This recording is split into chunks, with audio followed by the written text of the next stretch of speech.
میری بہویں ڈرامہ تقریباً اپنے اختتام کی طرف پہنچ چکا ہے۔ جہاں ایک طرف گھر میں خوشیاں آنے والی ہیں، وہیں بہت سے دل ٹوٹنے والے ہیں۔ لیکن ایمان اور شاہویر مل کے نہ صرف گھر کی خوشیوں کو بچانے بلکہ ٹوٹے دلوں کو ایک بار پھر ملانے میں بہت اہم کردار ادا کریں گے۔ سب سے پہلی گڈ نیوز تو مسکان اور راحم کو ملتی ہے۔ فائنلی ان دونوں کی شادی کا خیال آخر کار آصف صاحب کو ہی آتا ہے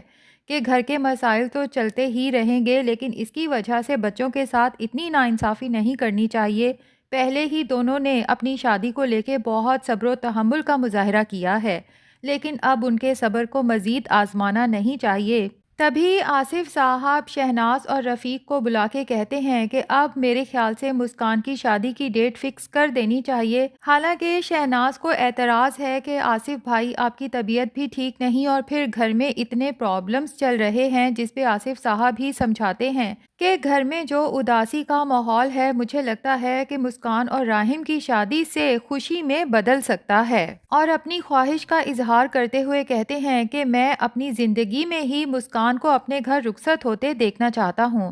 اور ساتھ ہی شہناز کی پرورش کی تعریف کرتے ہیں کہ بھائی جس طرح تمہاری بیٹی ایمان نے اس گھر کو اور مجھے سنبھالا ہے، امبر کے جانے کے بعد شاید ایمان نہ ہوتی تو میں تو یہ سب سنبھال ہی نہ پاتا۔ تم نے اس کی بہت اچھی تربیت کی ہے، کیونکہ اس نے میرے بیٹوں سے بڑھ کے میرا خیال رکھا ہے اور میرا ساتھ دیا ہے۔ اور ابھی تو آصف صاحب کو اندازہ نہیں کہ ایمان ان کے لیے کیا کرنے جا رہی ہے۔ جہاں تینوں بیٹوں کو آصف صاحب کے لیے یہ خیال نہیں آیا، وہاں ایمان سوچتی ہے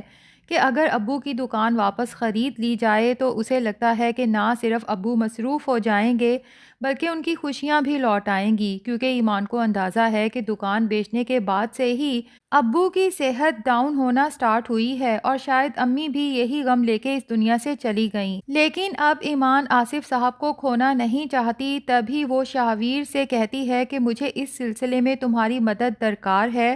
اور خود اپنے آفس سے بھی لون لیتی ہے اور وعدہ کرتی ہے کہ وہ اپنی تنخواہ سے ایک ایک روپیہ واپس لوٹا دے گی۔ شاہویر بھی ایمان کے ساتھ مل کے جب وہ دکان خریدنے کے لیے جاتا ہے تو دل ہی دل میں 100 بار سوچتا ہے کہ میرے ماں باپ نے میرے لیے کتنی اچھی ہمسفر کا انتخاب کیا۔ ایمان جیسی لڑکی تو چراغ لے کے ڈھونڈنے پر بھی نہ ملے، اور میں کیسا بے وقوف تھا کہ ایمان پر اس مہنور جیسی لالچی عورت کو ترجیح دے رہا تھا۔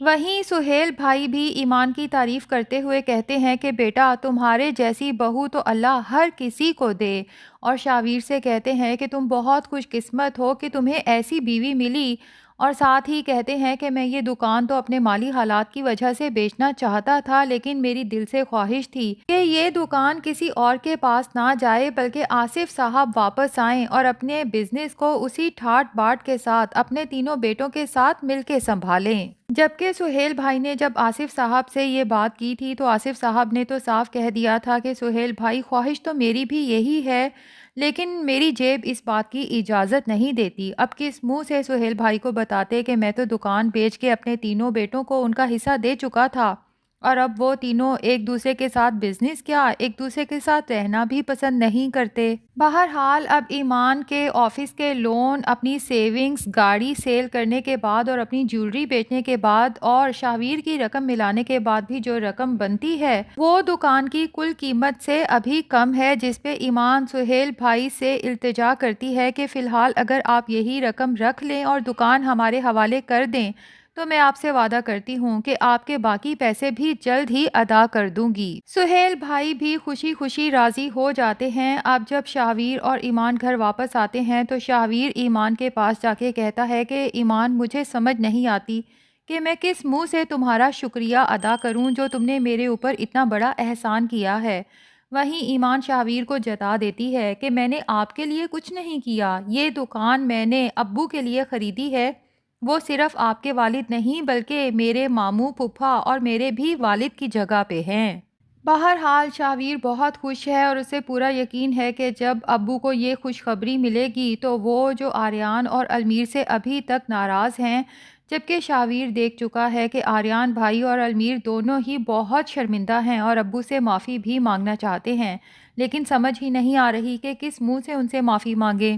شاہویر کو یقین ہے کہ دکان کی واپسی کے بعد ابو یقیناً نہ صرف آریان اور المیر کو دل سے معاف کر دیں گے بلکہ انہیں آگے بڑھ کے اپنے سینے سے بھی لگا لیں گے۔ اب شاہویر یہ خوشخبری جب آریان اور المیر کو بتانے جاتا ہے تو ساتھ ہی یہ بھی بتا دیتا ہے کہ دکان کی کافی رقم تو ہم نے ادا کر دی ہے، ابھی کچھ رقم باقی ہے، ایمان کہہ رہی ہے کہ وہ جلد ہی اس کا بندوبست بھی کر لے گی۔ یہاں پر آریان اور المیر یہ سن کے شرمندہ ہوتے ہیں کہ ایمان بہو ہو کے ابو کے لیے اتنا سوچ رہی ہے اور ہم سگی اولاد ہو کے ایک دوسرے کے ساتھ بھی رہنا نہیں چاہتے اور ابو کے لیے بھی کچھ نہیں سوچا۔ تو آریان بھی فیصلہ کر لیتا ہے کہ اب میں مزید مہک کی باتوں میں نہیں آؤں گا اور دکان سے جو حصہ ابو نے مجھے دیا تھا وہ حصہ میں ایمان کے حوالے کر دوں گا۔ اور اب المیر بھی سوچ لیتا ہے کہ میں نے بھی فبیہہ کے فادر کے ساتھ بوتیک میں جو حصہ ملایا تھا وہ حصہ ان سے واپسی کا مطالبہ کروں گا اور ایمان بھابھی کے حوالے کر دوں گا، یوں دکان کے بقایا جات بھی ادا ہو جائیں گے۔ اور المیر جو ابھی تک اسی کشمکش میں تھا کہ کس طرح عمران صاحب سے اپنا حصہ مانگے تو یہ کام بھی اس کے لیے آسان ہو جاتا ہے۔ فبیہہ جو دن رات نئے گھر کا سوچتی رہتی ہے، پکچرز دیکھتی رہتی ہے، المیر اسے صاف کہہ دیتا ہے کہ فبیہہ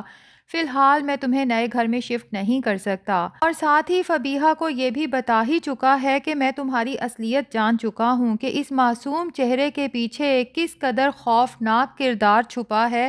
کہ مہک بھابھی کے ساتھ برا بھی تم نے کیا اور الزام بھی تم نے مہک بھابھی اور آریان بھائی پر لگا دیا، اور تمہاری وجہ سے میرے بھائی کو 2 دن پولیس اسٹیشن گزارنا پڑے۔ فبیہہ کو شاید المیر معاف کر بھی دیتا اگر فبیہہ اپنے کیے پر شرمندہ ہوتی، لیکن وہ تو عجیب ٹھٹائی سے المیر کے سامنے کھڑی ہو جاتی ہے اور اسے کہتی ہے